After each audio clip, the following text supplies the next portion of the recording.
السلام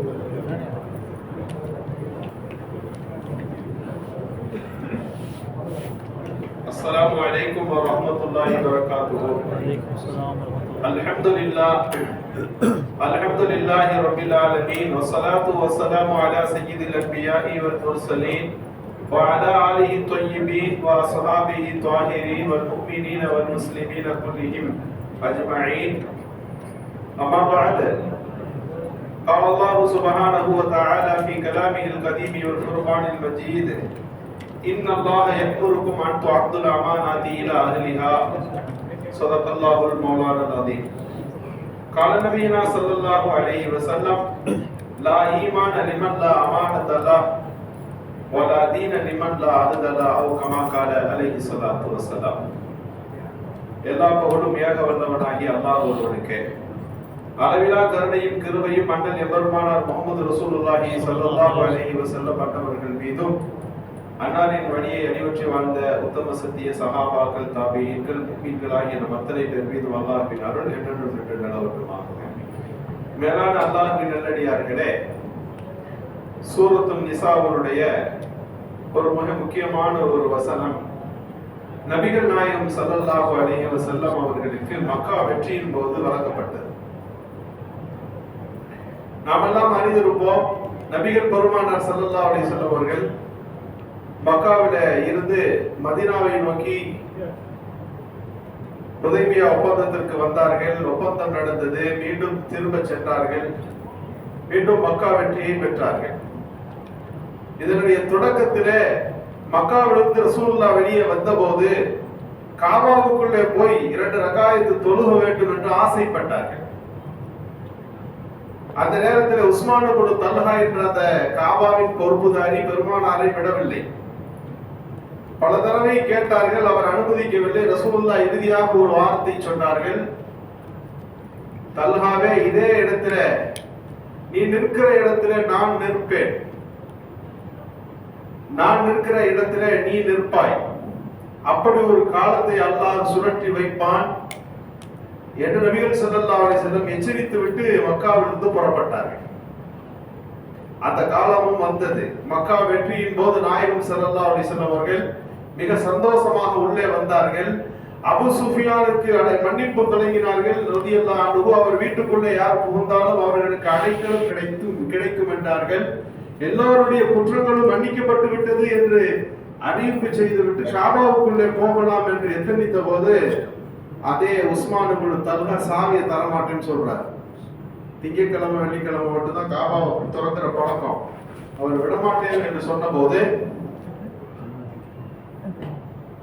நாயகம் ஸல்லல்லாஹு அலைஹி வஸல்லம் அவர்கள் அலி ரலியல்லாஹு உத்தரவிட்டார்கள், அந்த சாவியை பறித்து கொண்டு வாருங்கள் என்று. அலி ரலியல்லாஹு வந்து கொடுத்துட்டாங்க. காபாவில் தண்ணீர் ஊற்றுகிற, எல்லோருக்கும் தண்ணீர் ஊற்றுகிற பொறுப்பு ஒன்று இருந்தது. காபாவை பூட்டி திறக்குகிற ஒரு பணி ஒன்று இருந்தது. ரசூலுல்லாஹ் காபா உள்ள நடுவுல தொழுதுகிட்டு இருக்கிறாங்க. சஹாபிகள் எல்லாம் சூழ்ந்து நிற்கிறார்கள். குர்ஆன்ல ஒரு வசனம் இறங்குகிறது. என்ன வசனம் என்று சொன்னால், இன்னல்லாஹ யஅமுருக்கும் அன் துஅத்துல் அமானாதி இலா அஹ்லிஹா. அமானிதங்களை அவரவர்களிடத்திலே ஒப்படைக்குமாறு அல்லாஹ் உங்களுக்கு கட்டளை பிறப்பிக்கின்றான் என்று வசனம் இறங்குகிறது. குர்ஆன்ல இங்க மட்டும்தான் யஅமுருக்கும், உங்களை அல்லாஹ் எச்சரிக்கை செய்கிறான், கட்டளை இடுகிறான், உங்களுக்கு கட்டளை இடுகிறான் என்ற வார்த்தை வருகிறது. குர்ஆன்ல எங்கேயும் நம்ம பார்க்க முடியாது. காபாவுக்கு உள்ளே இறங்கிய வசனம் இது. முக்கியமான சந்தர்ப்பத்தில் மக்கா வெற்றியின் போது இறங்கிய வசனம் இது. நபிகள் ஸல்லல்லாஹு அலைஹி வஸல்லம் அவர்கள் சஹாபிகளை அழைத்து, அலி ரலியல்லாஹு குறிப்பாக அழைத்து, அவரிடத்துல போய் நீங்கள் மன்னிப்பு கேட்டு இந்த சாவியை ஒப்படைத்து விட்டு வாருங்கள். காலங்காலம் அந்த சாவி உங்களிடத்தில் இருக்கட்டும், உங்களிடமிருந்து இந்த பொறுப்பை பறிப்பவன் அநியாயக்காரன் என்று ஸல்லல்லாஹு அலைஹி வஸல்லம் அவர்கள் சொல்லி அந்த தல்ஹாவிற்கு முழு பொறுப்பு கொடுத்தார்கள். நாம் யோசிக்கணும். அப்பதான் அவர் சொன்னார், எந்த நபியாக இருந்தாலும் அமானித மோசடி செய்ய மாட்டார்கள். காலம் காலமாய் என் சந்ததிகளிடம் இருந்த சாவியின் பொறுப்பு மீண்டும் என்னிடமே வழங்கப்பட்டிருக்கிறது. அவர் இஸ்லாத்துக்குள்ள வரல, அவர் இஸ்லாத்திலிருந்து வெளியே தான் இருக்கார். நபிதான் இப்படி செய்வார்கள் என்று சொல்லி இஸ்லாத்துக்குள்ளே வந்தார். நமக்கு கூட ஒரு சிந்தனை உண்டு. நம்ம ஆளுக்கு மத்தியில வியாபாரம் பார்த்தா அது கரெக்டா நேர்மையா இருக்கணும், அடுத்த ஆள் தானே, ஒன்றும் பிரச்சனை இல்லை, எப்படி வேணா பண்ணலாம் என்ற சிந்தனையோட்டம் உண்டு. யூதவர்களிடத்தில் அந்த மத சட்டம் இருக்கிறது. அவர்களுக்குள்ள வட்டி வாங்கக்கூடாது, கொடுக்க கூட வாங்கக்கூடாது.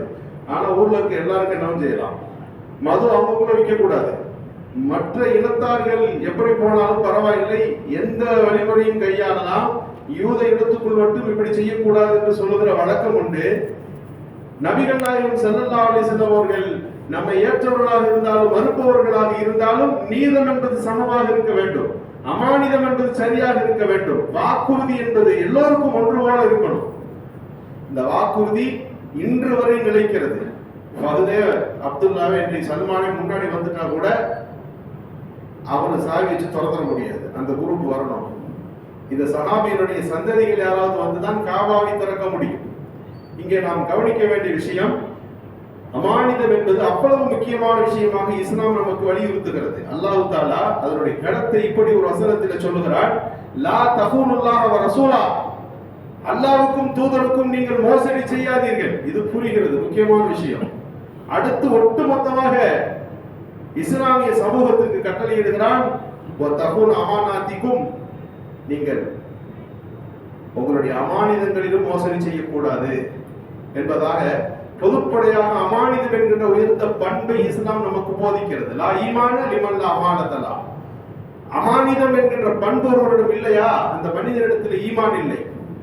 வலா அஹ்த வலா தீன லிமன் லா அஹ்தலா, ஒப்பந்தத்தை கடைபிடிக்கிற பண்பு இல்லையா, அந்த மனிதனுக்கு தீனே இல்லை என்றார்கள் நபிகள் ஸல்லல்லாஹு அலைஹி வஸல்லம். அந்த அளவிற்கு அமானிதம் என்பதும் இந்த ஒப்பந்தங்கள் என்பதும் மிக முக்கியமான ஒரு இடத்துல போற்றப்படுகிறது. ரசூலுல்லாஹ் இஸ்லாத்தை கூட ஏத்துக்க மாட்டாங்க. அமானிதமா அவருடைய இஸ்லாமா என்று சொன்னால் அமானிதத்துக்கு முக்கியத்துவம் கொடுப்பார். கைபர் யுத்தம் நடக்குது, அங்கே ரசூலுல்லாஹி ஸல்லல்லாஹு அலைஹி வஸல்லம் சஹாபிகள் எல்லாம் அமர்ந்திருக்கிற போது கருப்பு நிற ஆடு வைக்கிற ஒரு அடிமை வருகிறார். இந்த இடத்துல இவ்வளவு பேர் கூடி நிக்கிறீங்களே, இந்த காட்டுல இவ்வளவு பேர் இங்க வந்தது இல்லையே, நீங்கெல்லாம் யாரு என்று கேட்கிற போது சஹாபிகள் சொன்னார்கள், அல்லாஹ்வின் தூதர் ஒரு வந்திருக்கிறார், அவர் நாங்க ஈமான் கொண்டிருக்கிறோம், இங்க யுத்தம் நடக்க போகுது என்று சொன்னார்கள். யுத்தமா, இந்த இடத்துல சண்டை நடக்க போகுதா, என்ன காரணம் என்றெல்லாம் கேட்டபோது, உங்களுடைய அரசர் எங்கே இருக்கிறார், நான் அவரை பார்க்கணும் என்று அவர் கேட்கிறார். ரசூலுல்லாஹி ஸல்லல்லாஹு அலைஹி வஸல்லம் தங்கி இருக்கிற கொட்டாயை காட்டப்படுகிறது. அரசர்கள் பெரிய பெரிய இடத்தில் இருப்பார்களே, இவர் கூடாரத்தில் இருக்கிறார், என்னை அனுமதிப்பாரா என்று கேட்டார். சஹாபிகள் கூப்பிட்டு போய் விட்டார்கள். நபிகள் ஸல்லல்லாஹு அலைஹி வஸல்லம் அல்லாஹ்வின் ரசூலின் பேசிய பிறகு அவர் சொன்னார், நான் ஈமான் கொள்கிறேன், உங்களோடு சேர்ந்து யுத்தத்தில் நான் கலந்து கொண்டு எனக்கு அனுமதி கொடுங்க என்று கேட்டார். நபிகள் ஸல்லல்லாஹு அலைஹி வஸல்லம் அவர்கள், ஈமானை ஏற்றுக்கொள்கிறேன், நீங்க இந்த காட்டுல என்ன பண்றீங்க என்று கேட்டார்கள். அவர் சொன்னார், நான் ஆடு மாடு வைக்கிறேன், இந்த ஆடு மாடுகளுக்குள்ள எஜமானன் கோட்டைக்குள்ளே இருக்கிறார், அவருடைய ஆடுதான் இதெல்லாம் என்று சொன்னபோது ஸல்லல்லாஹு அலைஹி வஸல்லம் சொன்னார்கள், உன் ஈமானை ஏற்றுக்கொள்ளலாம், ஆனால் நீ யுத்தத்தில் பங்கு பெற வேண்டுமானால், முழுமையாக ஈமானிய பண்புக்குள்ளே நீ வர வேண்டுமானால், இந்த ஆடு மாட்டெல்லாம் போய் அந்த கோட்டைக்குள்ள இருக்கிற எஜமானிடம் ஒப்படைத்து விட்டு, என்னுடைய ஒப்பந்தம் ஆடு வைக்கிற ஒப்பந்தம் முடிந்து விட்டது என்று கொடுத்து விட்டு வர வேண்டும். வந்தால்தான் உன்னுடைய ஈமான் முழுமை பெற்றதாக இருக்கும், நீ யுத்தத்திலே கலந்து கொள்ள முடியும் என்று அனுப்பி வைத்தார்கள் என்ற ஹதீஸுக்கு பின்னணியில நாம் யோசிக்கணும். ஒரு ஆள் இஸ்லாத்துக்குள்ள வந்து பெரிய விஷயம் இல்லையா, வந்த உடனே ஏற்றுக்கொள்ள வேண்டியது தானே. ஒரு நிபந்தனை போட்டு கொடுத்துட்டு வந்த பிறகு நீ முழுசா வரலாம் என்று சொல்லுவதும், யுத்த காலத்திலே அவரை இணைத்துக் கொள்வதற்கு ஆடுகளை ஒப்படைத்து அமானிதத்தை நிறைவேற்றி வா என்று சொல்வது எவ்வளவு முக்கியம். இதெல்லாம் மிக முக்கியமான பதில் போர். ஹுதைஃபத்துல் யமான் ரலியல்லாஹு சஹாபி ரசூலுல்லாஹ்ட்ட வந்து நிக்கிறாங்க. 113 பேர், ஆள் பற்றாக்குறை, அங்க 1000 பேர் வந்தாச்சு. நான் யுத்தத்துல கலந்து கொள்ள முடியுமா என்று தெரியவில்லை யா ரசூலுல்லாஹ் என்று கேட்டார்கள். ரசூலுல்லாஹ் காரணம் கேட்டபோது, நான் மக்காவிலிருந்து ஹிஜ்ரத் செஞ்சு வரும்போது அவர் சொன்னார், கொஞ்ச நாள் ஒரு போர் வரப்போகுது, அந்த போர்ல நீ கலந்து கொள்ள மாட்டேன் என்று நீ வாக்குறுதி கொடுத்தால் நீ மக்காவிலிருந்து மதீனாவுக்கு போய்க்கலாம் என்று என்னிடம் கேட்டார்கள். நான் முகமது ஸல்லல்லாஹு அலைஹி வஸல்லம் படையில ஒரு சிப்பாயாக கலந்து கொள்ள மாட்டேன் என்று வாக்குறுதி கொடுத்து விட்டு வந்திருக்கிறேன் என்று சொன்ன போது ஸல்லல்லாஹு அலைஹி வஸல்லம் சொன்னார்கள், அவர்களுக்கு நீ செய்து கொடுத்த அந்த வாக்குறுதியை நிறைவேற்றிக்கொள் என்பதாக அனுமதி கொடுத்தார்கள் என்று ஹதீஸிலே பார்க்கிறோம். பத்ர் போரிலே அந்த சஹாபி ரலியல்லாஹு அவர்கள் கலந்து கொள்ளவில்லை என்கின்ற செய்தியையும் நாம் கேட்கிறோம். மேலான அல்லாஹ்வின் நல்லடியார்களே, ஒரு யுத்தத்திலே கலந்து கொண்ட ஒரு மனிதன் ஷஹீத் என்று சொன்னால் எந்த கேள்வி கணக்கும் இல்லாமல் மேலே போய்விடுவார், சொர்க்கத்துக்குள்ளே போவார். ஆனால் அமானித மோசடி செய்திருப்பார் என்று சொன்னால் அதற்காக வேண்டி கட்டாயமாக அல்லாஹ்வுடைய தர்பாரிலே அவர் பதில் சொல்ல வேண்டிய வரும் என்று ஸல்லல்லாஹு அலைஹி வஸல்லம் எச்சரித்தார்கள். அப்படிப்பட்ட அந்த அமானிதம் என்ற வார்த்தை அடிக்கடி இஸ்லாமிய வழக்கில் புலங்குறோம். இது அமானிதத்துக்கு முரண் என்று சொல்லுவோம். அமானிதம் என்றால் எப்படி நாம் புரிந்து கொள்ள வேண்டும்? குர்ஆன்ல ஒரு இடத்துல அல்லாஹ் சொல்லுகிறான், இன்ன அரபுகள் அமானத்தை அரசமாவாதி வல்லர். நாம் அமானிதத்தை வானத்திடத்திலே கேட்டோம், நீ அமானிதம் அந்த பொறுப்பை எடுத்துக்கிறியா என்று. பூமி இடத்திலே கேட்டோம், மலை இடத்திலே கேட்டோம். இன்ன அரபுகள் அமானத்தை அரசமாவாதி வல்லர். வானத்திடத்திலும் பூமி இடத்திலும் மலை இடத்திலும் கேட்டோம். பெரிய பெரிய படைப்பு. அபைனா யஹ்மின்னஹா, அமானிதம் என்ற பொறுப்பை நாங்கள் எடுத்துக்கொள்ள மாட்டோம் என்று மறுத்தது மட்டுமல்ல, அஷ்ஃபக்ன மின்ஹா, வானம் பூமி மலைகள் எல்லாம் பயந்தது. ஒரு பொறுப்பை எடுத்துக்கிட்டா செய்யாம விட்டா அல்லாஹ் கேள்வி கேட்பானே என்று அவைகள் எல்லாம் பயந்தது. அமலகல் இன்சான், மனிதன் சொன்னான் நான் எல்லாத்தையும் எடுத்துக்கிறேன், எத்தனை பொறுப்பு இருக்கு எல்லாத்தையும் நான் சுமந்து கொள்ளுகிறேன் என்று சொன்னான். இன்னஹு கான வலுமன் ஜஹூலா, அவன் எடுத்துக்கொண்ட மடையனாக இருக்கிறான், அவன் மடையனாகவும் அதில் அநியாயம் செய்பவனாகவும் இருக்கிறான் என்று இந்த வசனம் நிறைவு வருகிறது. எல்லா பொறுப்பையும் எடுத்தாச்சு, ஆனா நிறைவு செய்யல. மனைவி மக்களை பாதுகாத்து தீன்படி வளர்த்து அவர்களை மார்க்க தரிசிகளாக மாற்றுவது இந்த ஒப்பந்தத்து அமானிதத்தில் இருக்கிறது. எடுத்துக்கொண்ட சின்ன பதவியிலிருந்து பெரிய பொறுப்பு வரை நிறைவாய் செய்து தர வேண்டும் என்பது அமானிதம். முடியல. இவன் எடுத்துக்கொண்ட எத்தனையோ வாக்குறுதிகள் நிறைவேற்றப்படவில்லை. எல்லாவற்றையும் சுமந்து கொண்ட மனிதன் அத்தனையும் செய்ய முடியாது என்று தவிக்கிறான். சின்ன பிள்ளையா இருந்தா தொழுகை, நோன்பு, ஜக்காத், ஹஜ் என்று சொல்லி வணக்க வழிபாடுகளிலே அமானிதம் இருக்கிறது. அவருக்கு திருமணம் ஆயிடுச்சா, மனைவியின் சட்டங்களை பாதுகாப்பதும் குழந்தைகளை வளர்ப்பதும் அங்கு அமானிதமாக இருக்கிறது. அவர் பெரியவராகி பல பொறுப்புகளை எடுத்துக் கொள்கிறாரா, அந்த பொறுப்புகள் அமானிதம், அது நிறைவேற்றப்பட வேண்டும். இப்படி பல்வேறு அமானிதங்கள் ஒரு முஃமினின் மீது அல்லாஹ் வைத்திருக்கிறான். ஏற்றுக்கொண்ட அந்த பொறுப்புகளுக்கு பேர் தான் அமானிதம். நபிகள் நாயகம் ஸல்லல்லாஹு அலைஹி வஸல்லம் அவர்கள் சொல்வார்கள் ஒரு ஹதீஸிலே, ஸலாத்து அமானத்துன், அல் வதுஉ அமானத்துன், அல் வஸ்னு அமானத்துன். இடையே நிறுத்து போறோமே அதுவும் அமானிதம். அமானிதத்துல ஒரு பகுதி தான் காசை கொடுத்தா அந்த காசை அப்படியே திருப்பி கொடுப்பது, அந்த காசை குறித்த நேரத்தில் அவர்கள் ஒப்படைப்பது, இது காசிலே உள்ள அமானிதம். இது தாண்டி மொத்தம் 4 வகையான அமானிதங்களை பிரிக்கிறார்கள். ரசூலுல்லாஹி ஸல்லல்லாஹு அலைஹி வஸல்லம் அவர்களுக்கு பேர் சாதிகுல் அமீன் என்று சொல்லுவோம். சாதிகுல் அமீன் என்று சொன்னால் என்னன்னா, ஒட்டுமொத்த மக்கா ரசூலுல்லாஹ்வுக்கு எதிரி இருந்தான், ஆனா காசு கொடுக்கிறது ரசூலுல்லாஹ்ட்ட தான். பணம் காசு கொடுத்து வைப்பார்கள். ரசூலுல்லாஹ் கரெக்டா அடையாள போட்டு வச்சிருப்பாங்க. ஹிஜ்ரத் செய்யற நேரம் எல்லா பொருளையும் எடுத்து வச்சாச்சு, கொண்டு போய் ஒப்படைச்சா கண்டுபிடிச்சிருவாங்க. என்ன செய்வது? ஸல்லல்லாஹு அலைஹி வஸல்லம் அலி ரலியல்லாஹு கூப்பிட்டு சொல்லுகிறார்கள், இதெல்லாம் அமானித பொருள், இவங்ககிட்ட கொடுக்கணும், இது எல்லாத்தையும் ஒப்படைச்சிட்டு நாளைக்கு வந்து என்ன நீங்க சந்திப்பீங்க என்று ஸல்லல்லாஹு அலைஹி வஸல்லம் சொல்லுகிறார்கள். ரசூலுல்லாஹ் படுத்திருந்த அந்த கட்டிலில ஹஜ்ரத் அலி ரலியல்லாஹு படுத்துக்கொண்ட ஒரு பச்சை போர்வை ஒன்று போர்த்தப்படுகிறது. அங்க அந்த இரவு அங்கதான் தங்கி இருக்கிறாங்க. ரசூலுல்லாஹ் ஹிஜ்ரத் செஞ்சுட்டு போயாச்சு. விடிய விடிய காத்திருந்த அந்த மக்கத்து காபீர்கள் ஒரு கட்டத்துல பொறுமை எடுத்து உள்ள வந்து வெட்டலான்னு பார்த்தாங்க. ஒரு நிமிஷம் போர்வையை தொடர்ந்து பார்த்துட்டு தாக்கிடுவோன்னு போர்வை அவர்கள் விளக்கினால் அலி ரலியல்லாஹு படுத்திருக்கிறாங்க. அந்த இடத்துல படுக்க வைக்கிறது ஒரு மரண படுக்கை இல்லையா? அலி ரலியல்லாஹு கேட்டாங்க, அன்னைக்கு தான் ரொம்ப நிம்மதியா தூங்குறேன்னு சொன்னாங்க. எந்த நம்பிக்கையில இப்படி தூங்கினீர்கள் என்று கேட்டபோது, என்னை வந்து நீங்கள் சந்திப்பீர்கள் என்று ரசூலுல்லாஹி ஸல்லல்லாஹு அலைஹி வஸல்லம் சொல்லிவிட்டு போயிருக்கிறார்கள் இல்லையா, கட்டாயம் அவர்களை சந்திப்பேன் என்பது எனக்கு தெரியும் என்று ஹஜ்ரத் அலி ரலியல்லாஹு சொன்னார்களே, அந்த அமானத்துக்கு பேர் தான் வதியத்து. கொடுத்த காசை அப்படியே திருப்பி கொடுக்கிறது. ரசூலுல்லாஹி ஸல்லல்லாஹு அலைஹி வஸல்லம் எல்லா அமானிதத்தையும் வரை செய்தார்கள். கடைசி நேரத்தில் கேட்டார்கள் இல்லையா, அத்தைத்த அமானதி, என் அமானிதத்தை ஃபுல்லா ஒப்படைச்சிட்டேனா என்று கேட்டார்கள். அத்தைத்த அமானத்துக்கு யார் ரசூலுல்லாஹ், உங்கள் அமானிதங்கள் அத்தனையும் நபியே நீங்கள் ஒப்படைத்து விட்டீர்கள் என்று சொல்லி ஒட்டுமொத்த அந்த மக்களும் அங்கே ஒத்துக்கொண்டார்கள் என்று பார்க்கிறோமே. இது முதலாவது வகை. இரண்டாவது வகை ஒப்பந்தம் இருக்கிறது, அமானிதம் இருக்கிறது. நாம் ஏற்றுக்கொள்ளக்கூடிய பதவிகள், பட்டங்கள், பொறுப்புகள், சின்ன இடத்துல இருந்து பெரிய நாட்டை ஆளுகிற வரை நாம் எடுத்துக்கொள்ளுகின்ற பதவிகள் அத்தனையுமே அமானிதங்கள் தான். அதை நிறைவாக செய்ய வேண்டும். ஹஜ்ரத் உமர் ரலியல்லாஹு சொல்வார்கள், பக்தாதில் ஏதோ ஒரு ஓரத்திலே சாலை சரியில்லாமல் ஒரு விலங்கு விபத்தில சிக்குமானால், ஒரு வாகனம் சரிந்து கீழே விழுகுமானால் அது குறித்து இந்த உமர் கேட்கப்படுவேன் என்ற பயம் இருக்கிறது.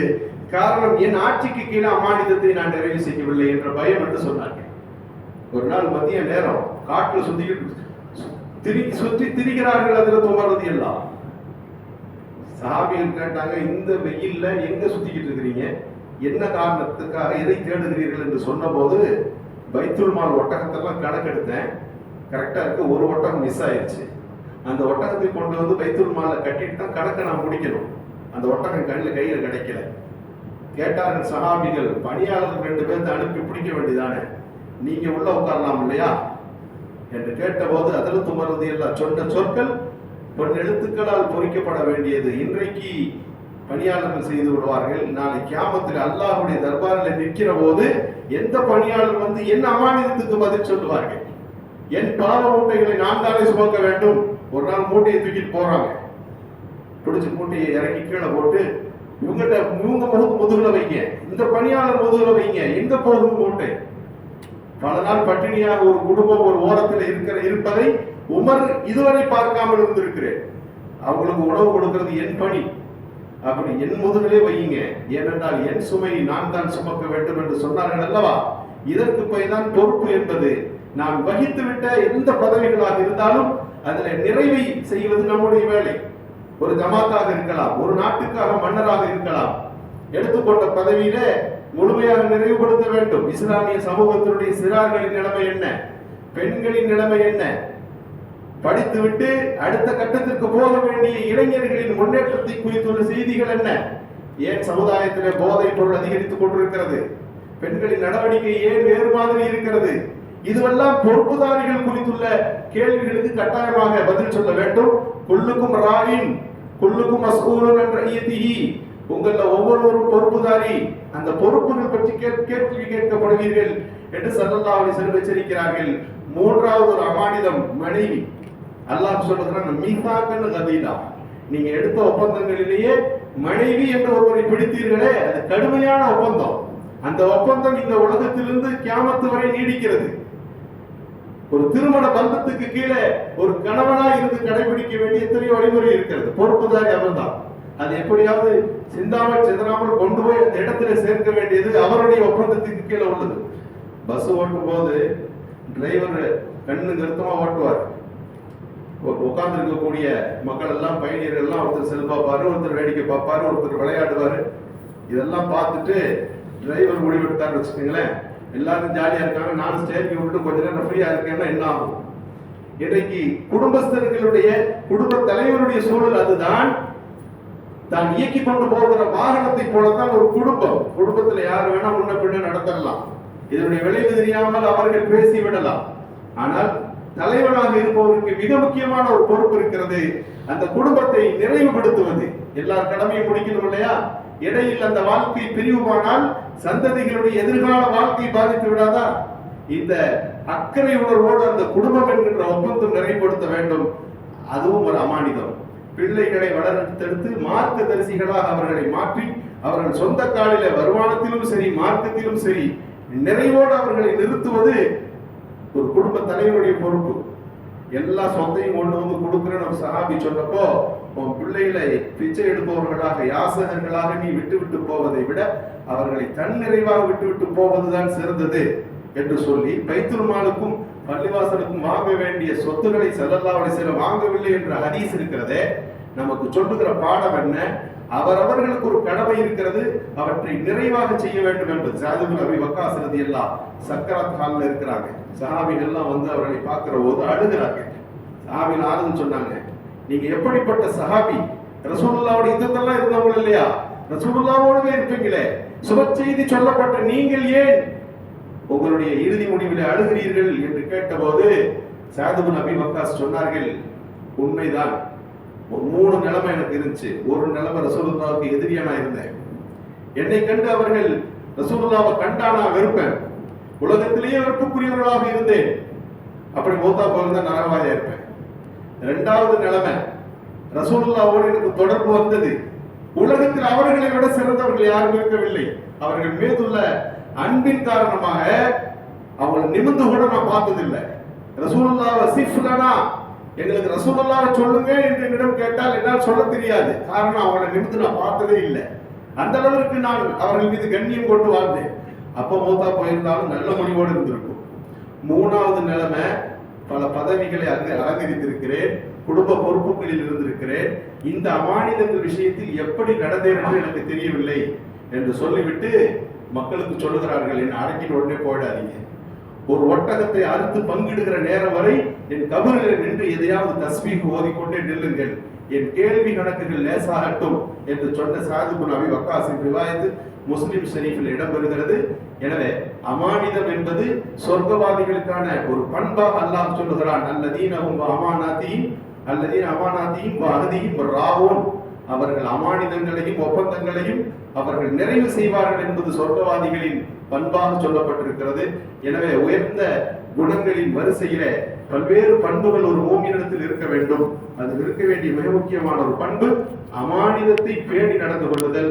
அப்படிப்பட்ட பொறுப்புகளை நிறைவாய் செய்கின்ற, எல்லா அமானிதங்களையும் நிறைவுபடுத்துகின்ற நல்ல தௌஃபீகை நம் யாவருக்கும் அல்லாஹ் நசீபாக்குவானாக. அஸ்ஸலாமு அலைக்கும் வரஹ்மத்துல்லாஹி.